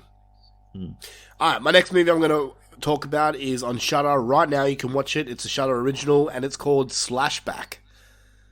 This is a new Shudder movie, Slashback. Yeah, I saw this. So the story is, in a remote Arctic community, a group of Inuit girls fight off an alien invasion, all while trying to make it to the coolest party in town.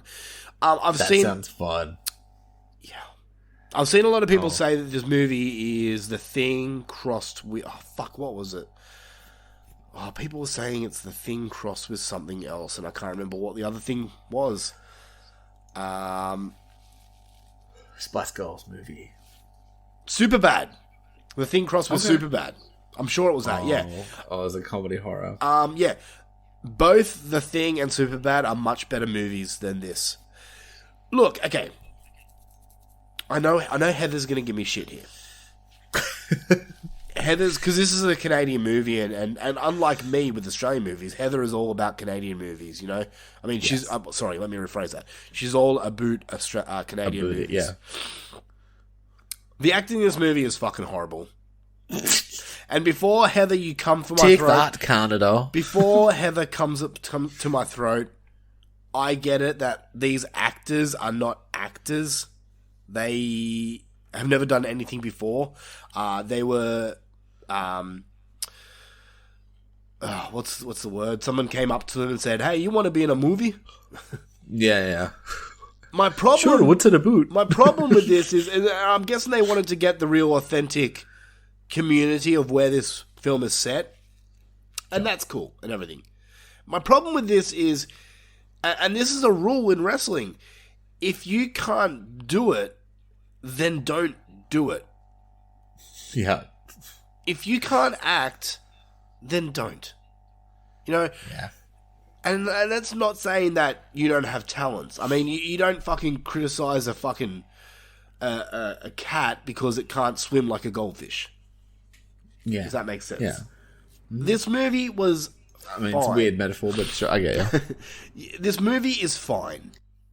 But it was just very bland for me.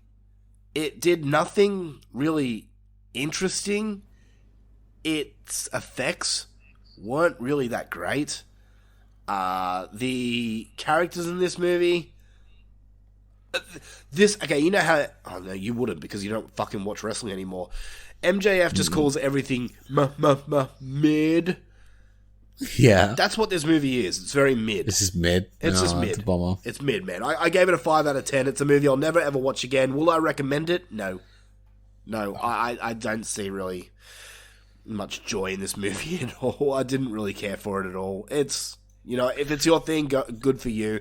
If you have joy in watching native girls that can't act, that's great.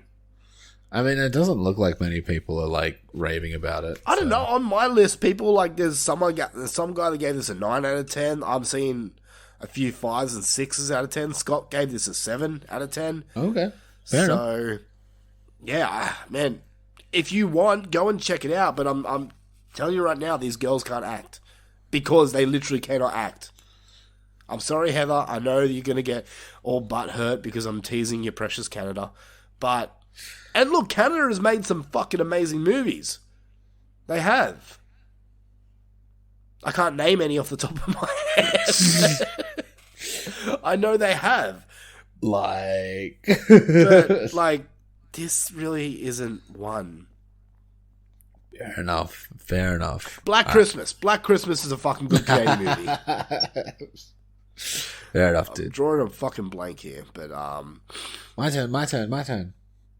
Okay. Oh, Yoga Hose is another good Canadian horror movie. The Fly. There we go. Boom. All right. Is that Canadian? I mean, it's done by David Cronenberg, who's very Canadian. Okay. He's all about that Canadian life. All about it. No more Canadian talk. You, go. Speak no evil. Oh, shit. A Danish family visits a Dutch family when they met on a holiday. What was supposed to be an idyllic weekend slowly starts unraveling as the Danes try to stay polite in the face of unpleasantness.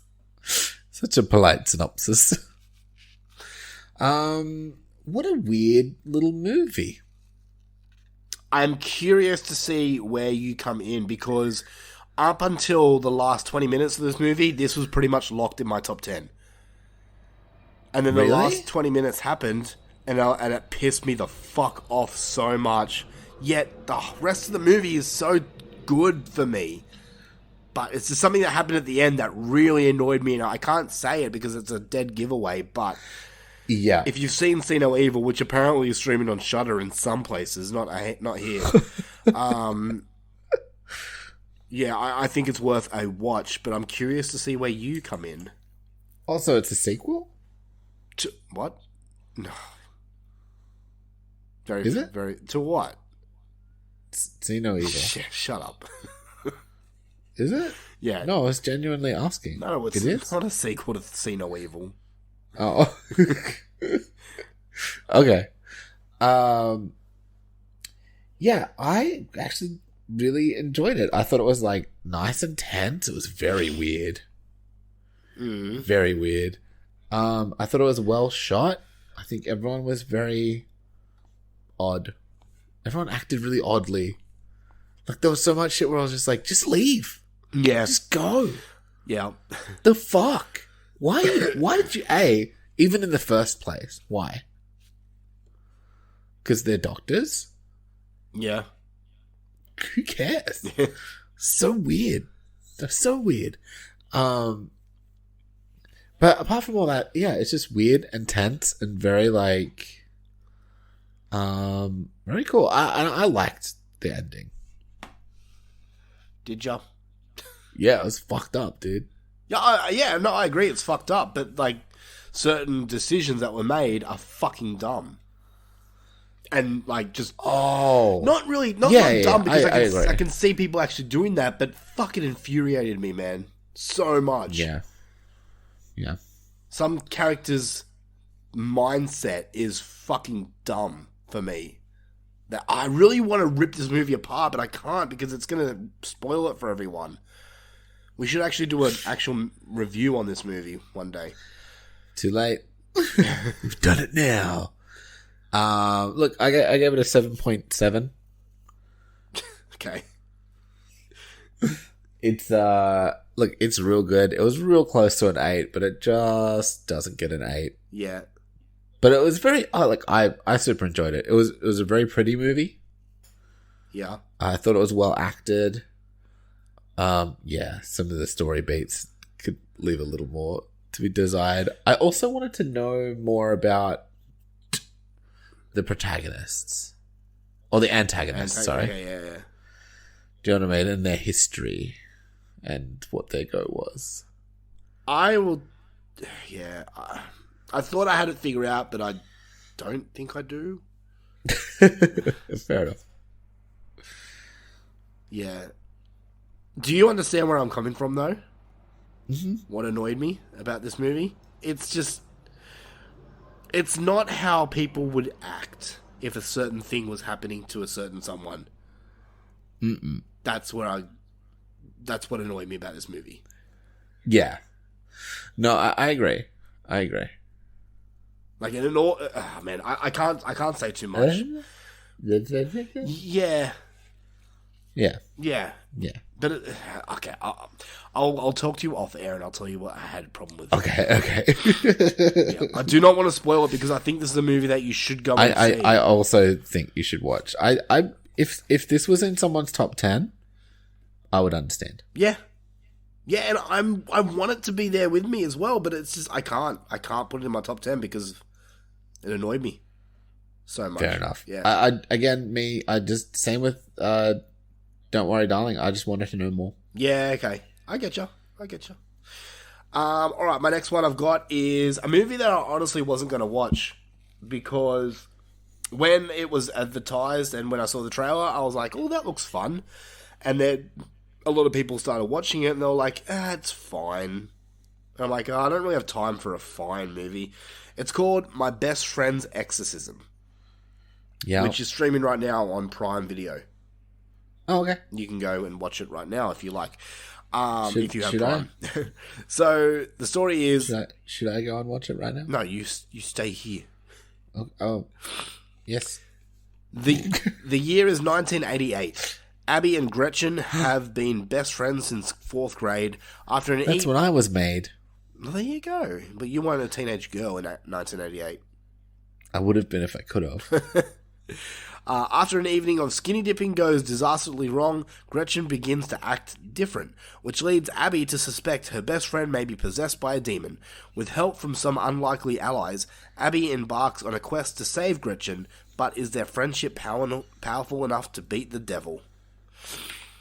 Hell's yeah, it is. So this is from a book. I have not read the book, but by all accounts, I know Rob Humphrey has read the book. He says, like, Rob didn't like this movie, but I mean, he doesn't like anything. So, but he said doesn't like movies. He said the book's like superiorly better, and I'm sure it probably is. I didn't hate this movie. I was entertained. I enjoyed it, but it's not a movie that is going to make anyone's list. I don't think. It's very surface level. You know what's going to happen pretty much the entire movie. Oh, it's got the chick from Texas. Yes, Texas Chainsaw Massacre. Yeah, I thought she looked familiar. Yeah, look, I gave this movie a 6 out of 10. I enjoyed it. And the runtime went pretty quick. I mean, it's not much of a runtime, but I mean, I was stuck in a hotel room while my wife was getting ready for a wedding, so I had a spare 2 hours to kill. Yeah, fair. And I enjoyed my time with it. It only goes for 96 minutes, so that's just an average movie length. So, but I mean, like, if you got nothing else to watch, My Best Friend's Exorcism, I don't think it's a meh movie. I would say it's better than meh. But yeah, I don't think it's going to be a top contender of this year. That's just my opinion. So, that's it for My Best Friend's Exorcism, which you can watch on Amazon Prime. Your next one? All right. And here is where I upset Tim. Interesting. The Exorcism of God. What? Okay. I will preface this with the version that I had acquired was not a great version. Okay, that's your first problem. I could not get subtitles, which was difficult. And the subtitles I did have were half off the screen. So you can't really class this then. When they gracias porque bueno, yeah, I didn't know what they were saying. And there's a lot of gracias porque buenos in this movie. And I didn't know what was going on. Also, like, so that is out there, so that affected the viewing experience as well. It's just another fucking exorcism movie. Look. It does have some cool visuals. Yeah. Right? You know, Demon Jesus is fun. Yeah. Right? But honestly, that's about it. Like, the last little bit was cool. And maybe the first bit was cool. But there's just a lot of fucking priests talking. Yeah. Otherwise. And that was just boring. I just could not connect with the main character. I just didn't care. Mm. I did not care. And I just was like, ugh, another exorcism movie as well. I was just like, ugh, this is so hard to finish. I was just not in this one. I'm sorry. I know you like it. I can see you like it. But, yeah, like, 4 out of 10. It's an okay exorcism movie. For me, maybe other people enjoy it. Again, cool visuals, but it's just kind of the same shit. That's I get really sick of exorcism movies. I get that. 100% I get that. Why did you like it so much? I think because okay, I'll be honest, man. I watched this at the start of the year, and I don't really remember it as well as I should. Okay. I think this is worth a rewatch, in my opinion, because I Sure. I remember coming out of this movie going, fuck, that was a blast, because I think I went into it expecting just another boring exorcism movie. And when I came out, I was surprised because it has so much fucking nuts imagery in it. Like you mentioned Demon Jesus. That scene I'll give it that. That scene was fucking great. Also, like, it did start to get a little bonkers at the end where it was like many a thing. Yeah, see, I don't remember what you're saying. Oh, okay. Maybe I'll just spoil it just a little bit. There's like, it possesses many people. Well, there's many demons possessing many people in the prison. Fuck, man. Like, yeah, it possesses the three nuns and shit. I need to rewatch this movie. I do. I just, like, it...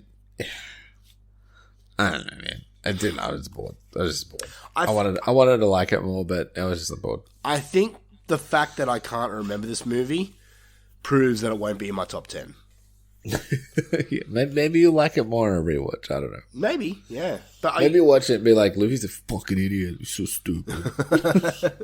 This movie's great. What's he talking? Stupid movie's mushroom. Great. He's a fucking idiot. Go fucking not watch wrestling. Alright, I'll talk about a movie that is pretty forgettable as well, but I did have a good time while watching it. Sure. That is Neil Marshall's newest movie. Neil Marshall, director of such things as Dog Soldiers and The Descent. Did I watch Dog Soldiers? I don't think I did. I don't think you have. And he did a movie, was it last year or the year before, called The Reckoning, that we both saw and thought it was alright. Okay. I don't remember it at all. Anyway, so this is a movie called The LAIR by Neil Marshall. The story is Royal Air Force pilot Lieutenant Kate Sinclair is on her final flight mission when her jet is shot down over one of the most dangerous rebel strongholds in Afghanistan. She finds refuge in an abandoned underground bunker where deadly man-made creatures known as Ravagers, half human, half alien, and hungry for human flesh, are awakened. That's fun. Yeah, this is another movie I went into not expecting that to be that great, because I heard a lot of people saying, it's not that great. And I came out somewhat entertained. It's not perfect in the slightest. It has its problems, but for the creature effects, the creatures actually look really decent here. They look like something from Doom, the game. There's some cool looking gore in this movie, and you know what, for a creature feature movie, that's all I can ask for. Is this a movie that I suggest everyone has to go out right now and see? No, it's not a Barbarian, it's not a fucking Prey, or it's not like The Sadness or anything like that, but yeah, for the most part, I had a good time watching this, so yeah, it's fine. It looks kind of fun. It looks like a good, like, popcorny movie. Yeah, I gave it a 6.5 out of 10. Nice. So, not a movie to rush out. Well, like, would I suggest for you to watch it? Only unless you had time. Okay. I think there's other movies that you should see first. Okay. But yeah, that's The LAIR by Neil Marshall. Alright, your turn. What about movies? Oh, really? You done? Yeah. Oh, okay. Who Invited Them, Glorious, Don't Worry Darling, Speak No Evil, Sissy, and Exorcism. Okay, alright. I'll jump onto a movie. This is another movie you might want to write down. This is a movie that was brought to my attention by Mr. Scott Crawford. He went and saw it, and let me just start by saying this, that Koreans have done it again. You wackadoo Koreans. I'm pretty sure it's South Korean, don't correct me, but this is a movie called Midnight. North Korea is the bad Korea. Yeah. No, I'm pretty sure this is South Korea. I don't know. I can't remember. This movie is called Midnight. And this movie was a little hard for me to find, but you can find it. And I suggest that you do. This isn't your traditional horror movie where there's a monster or a demon or anything like that. This is very much for most people would call it a thriller. But, I class it enough. It was very tense. So the story is, a serial killer ruthlessly hunts down a deaf woman through the streets of South Korea. There we go. After she witnessed his brutal crime. So, this movie has a runtime of 103 minutes. The majority of that movie is a cat and mouse chase. Okay. And I had such a good time with this movie, man. It starts off a little tiny bit slow, introducing characters and everything like that. But once it gets going, it does not let go. It just fucking goes and goes and goes. And there are some actually creepy moments in this movie. some actually moments where I'm like, oh, that's fucking creepy. That's getting under my skin. I love that. And it happens so seldomly. Yeah, and because this is a South Korean movie, there's not like jump scare stingers or anything like that. It's just, it's so tense during the whole movie. Basically, the whole movie is this serial killer chasing a deaf woman through the streets of South Korea. That's mad. That's some like, it's like the opposite of, what was that? Fucking, the one where the dude was deaf, like the killer's deaf. He was chasing those kids. Don't breathe. Oh, yeah, kind of like that. This is for you, I recommend this movie. Okay. Okay? I can do that. I came out of this movie going, yeah, it was a good time. And then just one of those movies that stuck in my mind. I'm like, damn, that was really fun. I really enjoyed that. That was a good time. I thought the acting was great. Actually, I thought the acting was really good in this movie, and the score was really cool. I think most people will not class this as a horror, but I mean, it's got fucking murders and a serial killer in it, so... Sounds good. Yeah. Go check it out. It's called Midnight. I'm pretty sure you have to... you have to find it? Find it. Let me just find it quickly. So, it's Midnight from 2021, but it was widely released in 2022, so... Yeah, go and check it out. Yeah, it's nowhere to be found. But got it. Find it. Yeah, do it. There you go. Under IMDb, it's mystery, thriller, crime. But I think it's horror enough to be on the horror list. How's that? So go check it out. Last one I'll mention is a movie that I watched yesterday called Significant Other. And this is one that came out at like the start of the year, but I just haven't heard much about it, and found out it's on some people's best of list. This stars Maika Monroe, who was in It Follows and other things that I can't remember.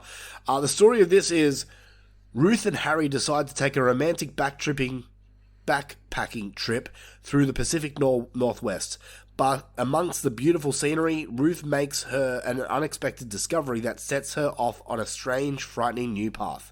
The couples aren't alone in the woods, and they might not be the same when they come out of it, if they come out of it. Let me first just say this, that this movie is absolutely fucking gorgeous to look at. It's shot really, really well. The copy that I found... wait, you can stream this. I acquired this, and then I found out that you can watch it on Binge and Paramount.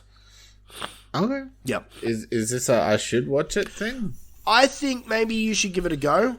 I did enjoy it. It didn't blow me away as much as I was hoping it to, but I thought the acting was good.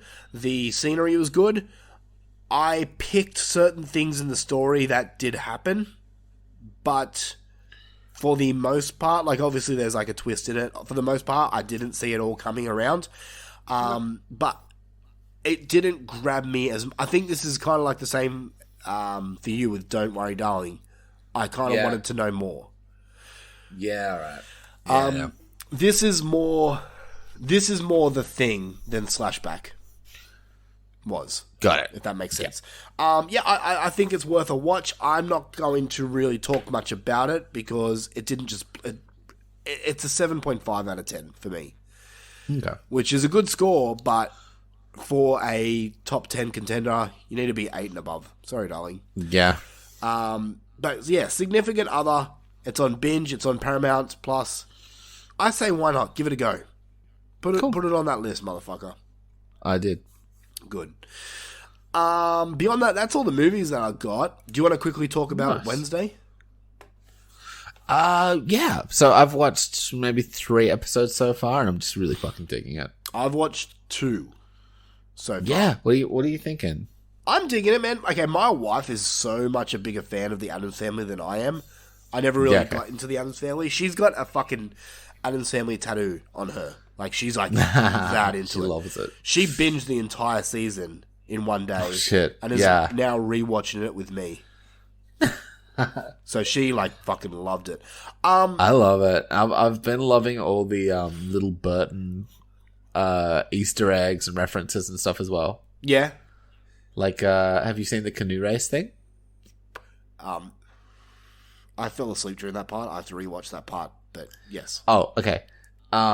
Like the cat suits that they're wearing have like the Michelle Pfeiffer Catwoman stitching from like Do they? Batman Returns. Only you would get that. Yeah. What was another little Burton reference? Fuck, it was something else too. But I don't know. That's the main one that sticks out in my memory. But just Jenna Ortega is fantastic in it. She is, yeah. Jenna Ortega is definitely someone to watch. Yeah, she's just got that fucking it, man. Like, just her and X, her and fucking Scream. Yes. She's just an asset in a film, dude. Studio 666. Yeah. Yeah, she's done a lot this year. Like, this year it's is one of definitely those, her year. It's one of those things where, like, you know, they've been working and then all their movies come out at once. Yeah. It's weird, though. She's like 20 years old, but she still looks like a 12-year-old. It's kind of off-putting. But... No, I'm enjoying it. I'm not going to sit here and say it's my favorite TV series that I've started watching recently, because it's not. There's another TV series I started watching that's superior. Which is? Willow. Oh, that's shit.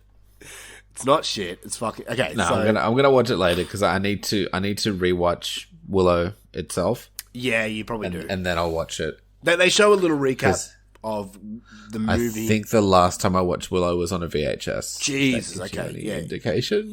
You need to get onto that, man. Willow's a fucking amazing movie. It's one of my favorites of all time. If you know anything about me, you know Willow is in like my top 10 of all time favorite movies. Yeah. So how's the show? I've only watched one episode so far because here's the story, right? So funny. I went home sick yesterday from work. Because I am sick. No, I actually am sick. And when I got home, I realized what date it is. November 30th, when I got home. And I remembered that Willow is meant to come out on November 30th. And I was like, oh, shit, yes. At least I can just binge watch the whole fucking series. I've got nothing else to do. And realizing that November 30th, was American time. Mm-hmm. So I had to wait till fucking 12 o'clock in the States, which is about 6 o'clock here for us. Yep. And then by then, the fucking kids are home from school. So I didn't get a chance to watch it until like 10:30 at night. I watched the first episode, which goes for about an hour. And man.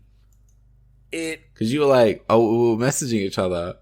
And I was like, hey man, Willow's fucking up. I'm like, did you know about it? He's like, yeah, I'm all over it, you dickhead. And then I was like, have you seen it yet? And you were like, fuck, I took the day off to watch it. Mm-hmm. Like, you had the day off because you were sick anyway. Yep. And then you hadn't seen it yet. And I was like, well, I can watch it right now. So I don't know what you're fucking talking about. Yeah. Thanks, dickhead. I was literally checking Disney Plus all day. And, like, checking my fucking... Up until the kids came home. Yeah, and then checking my world clock, see what time it is over in the States. Too funny. But no, I watched the first episode so far. A little slow to start off. I was just piecing all the pieces of who's who. And it's cool. Okay. They actually, like... There's people in it from the movie that I didn't realize were coming back. So that was cool. And then, like, the... ending of the first episode, I was just like, oh, yes. And now I'm like, and now I'm in. So, but I mean, like, you have to be a fan of the movie to watch the series. Okay. But yeah, the only problem is it's not a series you can binge because they come out weekly. You have to wait. Yup. Motherfucker. Why is everything making me wait? Anyway, I recommend both Wednesday and Willow, 2 new series that you should go and check out. But yeah, I think that's it, man. Have you got anything more to say? No. I think we're done here, man. This has been a full-on episode. We've talked about a lot of shit. A lot. But no, thank you guys for joining us here on Horror for Dummies. Damn, it's good to be back. And we'll be back next week. We're going to continue our Christmas walkthrough. Hells yeah. What do you want to do next week, baby? I'll give you 2 movies and you can pick. All right. Movie number 1, we have Black Christmas, the original from the 70s. Okay. Did we watch the remake, right? Yeah, unfortunately. Yeah, that was shit. Yeah, we're not going to do that, don't worry. Thank you. No, the original Bob Clark, 1974, I think, Black Christmas. Yeah. Or, from 2015, Krampus. Either way, we're doing both these movies, so. Okay, Black Christmas, because I have seen Krampus. Okay. Black Christmas I watched all the Krampuses. Yeah, you took a poor decision on that. They're bad. They're real bad. Black Christmas. We've never done Black Christmas at all on this show. So hell yeah, let's do it. Next week we're going to be reviewing Black Christmas, the original. Some people say it's the best Christmas horror movie of all time. Well, some people can fuck off. Hey. Wow, that's not nice. Actually, I don't know how I feel about it. So maybe you're right. Yeah. We'll see. All right, so join us next week for Black Christmas, and we'll probably have a buttload of new movies. We'll see. If someone gives me a list, we'll see. We'll see. Until then, we have a Patreon page open. Hopefully I'm feeling better next week and my voice isn't so fucking shit. We have a Patreon page open. Go to patreon.com/horror for dummies for all the good shit over there. $5 a month gets you basically everything, but there's different tiers where you can explore. And go check out Friday Nightmares Podcast, because we love them. Go check out our friends at The Horror Returns. Go check out our friends at This Horror Life and Slasher Radio. And, of course, the Big Daddies, the Padded Room Podcast. Boom. We love you guys. We'll catch you next time. But before we do that, we're going to play a song, and I'm giving you the gift of Mariah Carey. Why are you doing this to the people? Because it's a great song. Dip!